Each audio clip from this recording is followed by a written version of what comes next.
Bishoujo Senshin Sailor Moon is a shoujo manga created in 1992 by this lady here, Naoko Takeuchi.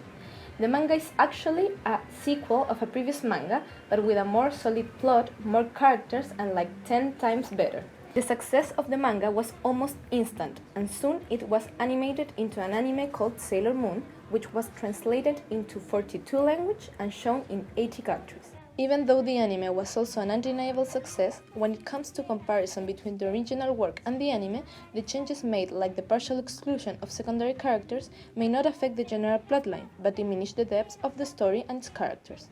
This may not make much less enjoyable the anime, but it's a recurrent flaw within animation. So, before we start with the analysis that proves this point, tons of spoilers ahead. Be careful. Even if the story orbits around the main characters, Takeuchi also provides tons of other characters to enrich the protagonist's life and the story itself.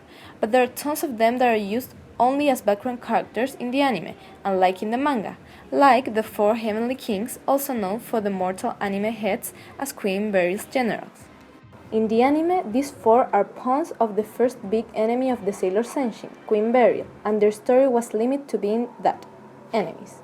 When they failed, they were killed, and that's the end of their participation in the whole story. However, in the manga, their story continued. Towards the end of the first arc, it's revealed that they lived in the same timeline of Crystal Tokyo and were actually Prince Endymion's guardians. During the war against the moon, and because of reason, they allied with Beryl, and that's why they reincarnated as her generals, but after unlocking all their memories, they wanted to serve again under their prince's command. Unfortunately, they soon died, but their spirits were sealed in stones and kept safe by Mamoru, who later called on their spirits to ask for guidance. The mangaka didn't end it with making them passive characters for the rest of the story, but she also said that she had plans to give them romantic relationships with the Sailor Senshins of Crystal Tokyo, making the past timeline more interesting for characters aside from Usagi and Mamoru. All of this not only made them more than background characters, but also helped to make Endymion's and Mamoru's character more round. Until now, there's one common element erased in the anime, the past of some characters, but they didn't only left out the past, but also the future, which happens with the Amazoness quartet. Vesves, Cerecere, Junjun, and Palapala are the Amazoness that followed and served Queen Nehelenia, who gave them crystal orbs in the anime, but not in the same way as in the manga.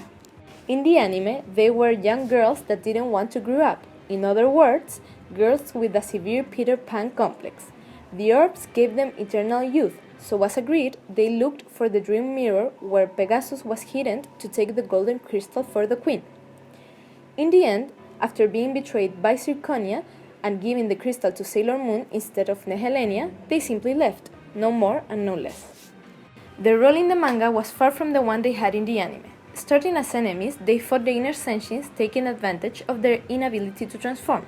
But with each confrontation, they actually helped them to gain new powers, and after failing in killing them, Queen Nehelenia trapped the Amazoness in crystal orbs. After the battle, instead of being killed, they were healed by Sailor Moon, recovering their true identities as, surprise, Sailor Scouts. They explained that they were sleeping in the Amazon, waiting for their leader, who happens to be Chibiusa, until the queen found them and brainwashed them. After being healed, they returned to their slumber, and in the last arc, they reappeared with Sailor Chibi Moon as the leader of the team to defeat Sailor Galaxia alongside Sailor Moon. It's obvious that their greater role in the manga was removed from the very root in the anime. The modifications to their origin, mission, and motivations thus not only take away part of the depth and growth of Chibiusa's character, but also it removed an important part of the inner Senshin's character development. Even more, their story and participation had to be greatly changed since they didn't abide by the canon origin of the Golden Crystal. Even though the future was the one affected in the Amazoness Quartet's case instead of the past, like in the 4 Heavenly Kings' case, these two groups of characters suffered the same fate.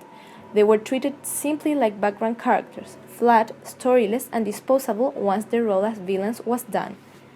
It would be understandable these modifications if they were meant to make the anime less complicated and with a shallow and light plotline, so it would be more appealing to a younger audience, since Sailor Moon was mostly watched by kids. But if that's the case, then how could we explain the ending of the first season, which can't be more different from the manga? In the anime, all inner Senshins and Sailor Moon died in the last battle, and in really tragic ways, if I may add. In the manga, They didn't die. Usagi fears it, but never happens. To the audience, it was unexpected to say the least and completely unforgettable. It made it more interesting than the manga, but actually, that was cheating. The original idea of Naoko Takeuchi was to kill all the senshis in the end of the first volume, since it was intended to end there, but her editor forbade her to do it since the genre of her story wasn't appropriate for such an ending. But then, why the anime does exactly that? Even the mangaka expressed her indignation, because it was her idea to end that way the manga, so it can still count as a manga trait over an anime trait. So what can we say? Comparing, the manga is far more complete. The story is richer, deeper, more interesting, and better developed than the anime plot, and it's not an uncommon event when manga becomes anime. Sailor Moon is one example, but it happens frequently even in classic stories like this one. The anime can be good, with cool effects, colors and animation, but it pales next to the original manga work, which has more details, depth in history as well as characters. So I guess in most cases, books are better than movies, or in this case, mangas are better than the anime, especially when it comes to this.